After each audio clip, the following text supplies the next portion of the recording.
Well, I didn't have Alan Moore ranting about Gamergate and Comicsgate on my 2024 bingo card. Oh my gosh, I didn't even know the guy was still alive. I thought he took ayahuasca and went out into the wilderness somewhere and just disappeared and was some that's what it seems like with his weird hippie beard and all that stuff. But he wrote an article for The Guardian just lambasting, quote, "Fandom has toxified the world." And instead of actually going out like normal fandom and comics Twitter and the weirdos that still support the crazy woke agenda that's destroying the industry, he just blames Gamergate, Comicsgate, and Donald Trump. And I think this is a struggle for relevancy, a please notice me senpais. Don't remember me. I was the Watchmen guy. I mean, I don't see why else he'd do this, because it's just insane and stupid. He had some good points before he got up to that, but of course, he has to just bow to the woke because that's all these people do. Now, please hit the like and subscribe button, guys. I am the most trusted name in comics news here at JDA Talks Comics, and it's because we tell the truth that nobody else will in the mainstream media. You won't hear this from Bleeding Cool or Comics Ace or anybody like that, Comics Beat. But we will tell the story, and we will let you know what's going on. And I'm also a comic creator myself. This is my Emerald Array graphic novel. Honestly, I'm not a big fan of Alan Moore, so I will very much stake this and say this is better than anything Alan Moore has ever done. And it is because it's got truth to it. It's got real heroes who fight against demonic aliens. It is something that, he can't tell stories because he had to make all the heroes into these edgy, dark, depressed people. I don't think that's good storytelling, guys. I think all of his shit's really overwritten. I'll rant about Alan Moore. Why not?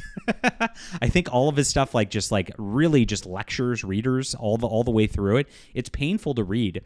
And, it's not literary. It's not smart. It's just overwritten by a just giant goober left-wing communist weirdo. And so we're opposing that. We're bringing things back to when comics were fun, when comics were cool. This is the Emerald Array. Like I said, it's a full graphic novel, Space Marines versus aliens. Very badass, lots of action, lots of fun, exactly what comics should be. It's got Jack Kirby-style art from the 70s. Everything's bringing it back to that retro before Alan Moore corrupted the industry, everybody. You're going to love this. Check it out if you love Star Wars, Warhammer 40K, any kind of science fiction. This is for you. It's in the description below. And guys, thank you so much for coming in hard for the channel so far and making us a tremendous success. We really appreciate you for being there. And yes, grab this. Support our channel. Do it, my friends. So I wrote the article on Fandom Pulse this morning, my Substack, where I talked about exactly what was going on in this Guardian article. And I preface it with who Alan Moore is and, how he's hailed as a real literary work in comics. And this is what I say. It's overhyped with undeserved praise because it's simply a thinly veiled anti-Republican agenda with 80s leftist and communist toxic politics spouted, which don't stand the test of time. On top of it, he presents superheroes as miserable deconstructions of DC Charlton heroes, which readers at the time viewed as more, quote, real because they were corrupt rather than exemplifying the good in humanity. Almost everything in the book is an inverted morality knockoff of Steve Ditko's great work at Charlton. If you've not read those books, guys, the Ditko stuff's where it's at, not these knockoffs from Alan Moore. He actually did attempt to go in at the time and get DC Comics to give him those characters, which are Captain Atom, the Blue Beetle, and the Question. That's who Rorschach's based off of. It's exactly the same character, but amped up to make him look evil rather than good. The Question's supposed to be a force for good. And DC Comics rightly didn't give Alan Moore the rights to those characters to bastardize them at the time, leading him to create these copy-pasta iterations which people came to love. And that's all they are. Over the years, he's become more of a recluse after seeming to repent for his errors in dark and edgy comics with a line featuring real heroism exemplified in Tom Strong, his knockoff version of Shazam. Everything Alan Moore has done is just a copy-pasta stuff before, guys. I mean, I'm exposing this. I'm going to piss off some people here, but this guy sucks. He really does. And once you get in this article, you'll see that he really does suck. Now, The Guardian talks about it, and he opens up talking about, a decade ago, I ventured my opinions that the adult multitudes queuing for superhero movies were potentially an indicator of emotional arrest, which could have worrying political and social implications. So, yeah, and at the time when he talked about this, he's kind of right. I mean, the fandom that's hailing over the MCU and squeeing over the new Phase 4, how it ties in to the next one, kind of sucks. The people that are still in on this really do suck and are emotionally arrested. Anybody who's unironically standing for Agatha all along, who are you? I don't even know who these people are. But yes, they're not real people. But of course, he goes off the rails immediately since that time. Brexit, Donald Trump, and fascist populism hadn't happened yet. Fascist populism? Okay, well, gosh, this guy's insane. Evidently, my crazy diatribe was largely met with outrage from the fan community, some of whom angrily demanded I be extradited to the U.S. and made stand trial for my crimes against superhumanity. So he hit superhero concept hard, and rightly so. I mean, like, the cape shit that's come out of Marvel and DC the last 20, 30 years, copying his garbage, has been really garbage. It really is. And so I understand that right there. So he goes off on like what fandom means and all that, but that's not where it goes off the rail. It goes further into this stuff. And this is what he starts to talk about. He says, I believe that fandom is a wonderful and vital organ of contemporary culture, without which the culture ultimately stagnates, atrophies, and dies. Not really. At the same time, I'm sure that fandom sometimes is a grotesque blight that poisons society surrounding it with mean-spirited obsessions and a ridiculous, unearned sense of entitlement. I agree with this.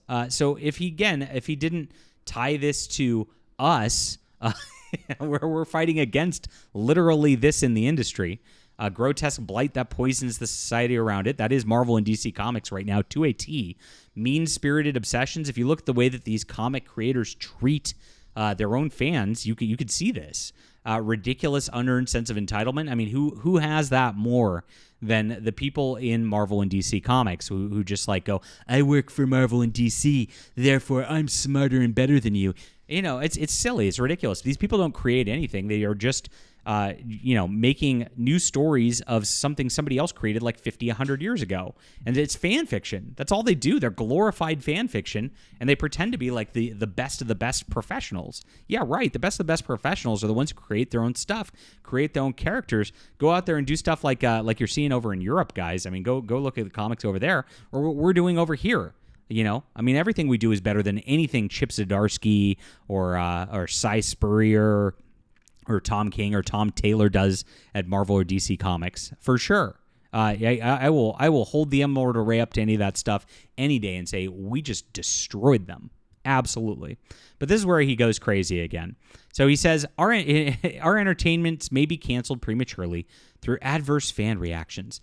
Canceled prematurely? They're not being canceled prematurely. They're still just at it. DC all in, bro.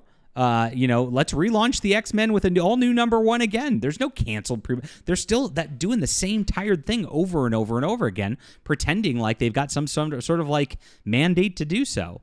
When the audiences are just turning away because nobody's created anything new in decades in these companies. It's insane.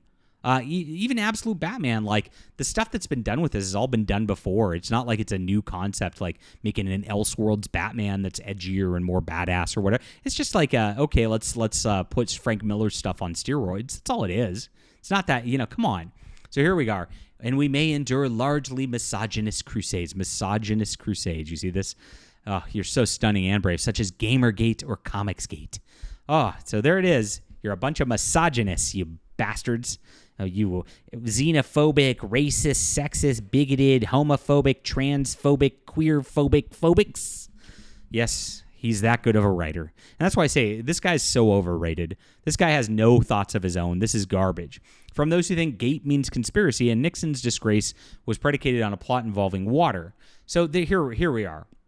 And this nobody thinks this, okay?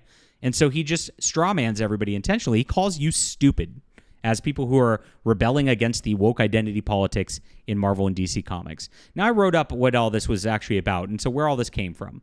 So Gate does denote conspiracy. When it's used in immediate context, this is where he's gaslighting everybody, pretending like it's a plot involving water. Everybody knows it was the Watergate Hotel, you retard, Alan Moore. Yeah, I'll use that word, because that's what you are at this juncture.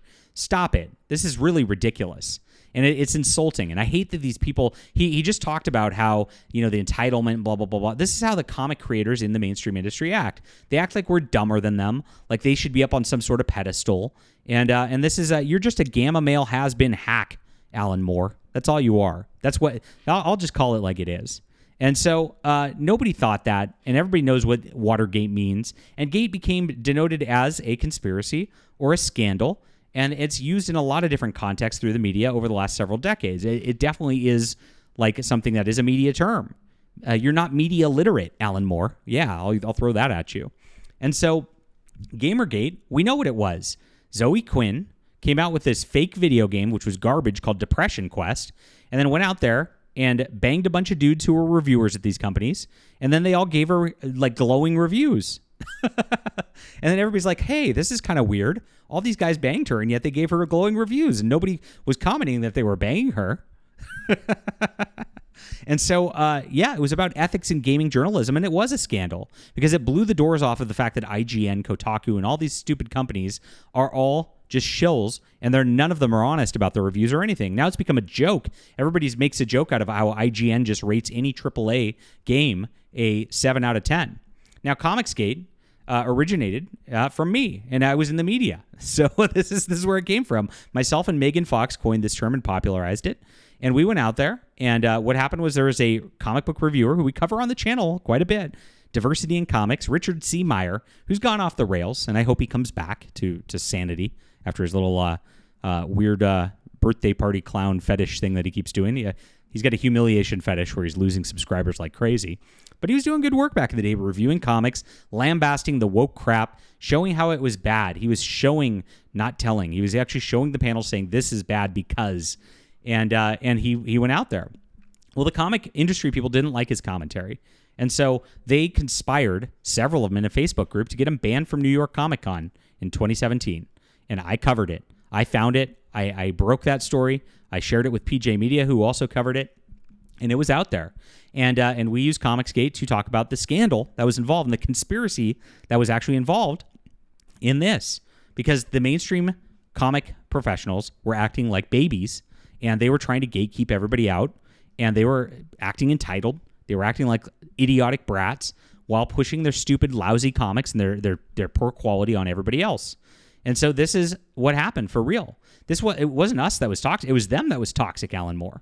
It was the industry that you are now standing for at this point, pretending like it's some sort of fandom thing that's okay. Now, he says, this is hardly the full extent to which fans' attitude has toxified the world surrounding us. Most obviously, our politics. And here we go, guys. More insults. Those who vote for Donald Trump or Boris Johnson seem less moved by policy or prior accomplishment than by how much they've enjoyed the performances on The Apprentice. You know, Donald Trump was president for 4 years, and during those 4 years, Alan Moore, we didn't have like World War III brewing. Maybe we just liked the security of not having like a potential nuclear holocaust going on about the world because of the stupid, corrupt idiots who you support, who are pushing this crap. Maybe that's it, you fucking moron. Okay, I'm sorry I'm getting very angry. But, you know, he is insulting our intelligences here. And so, this is Alan Moore's writing. This is what he wrote on his article. You see, he gives a surface level, cursory look over things, pretends it's deep, pretends he's smarter than everybody else, and then everybody in the industry claps for him. It's all a scam. This is what he did with his work. This is what Neil Gaiman does with his work. This is Grant Morrison's style of work. All these people are not that great of writers. It's been a lie the entire time, and this, frankly, just exposes it through my Fandom Pulse Substack, which you can subscribe to in the description below, my friends. And you can subscribe to this channel here too. I know I just slaughtered a sacred cow. Don't get mad at Messenger, guys. This is who Alan Moore truly is. It's mask off. Leave a comment down below with what you think about this. Hit that like and subscribe button. Please back my great comic, The Emerald Array. This is fantastic stuff. Everything that used to be good about comics, check it out. It's in the description below. Thank you guys for being here.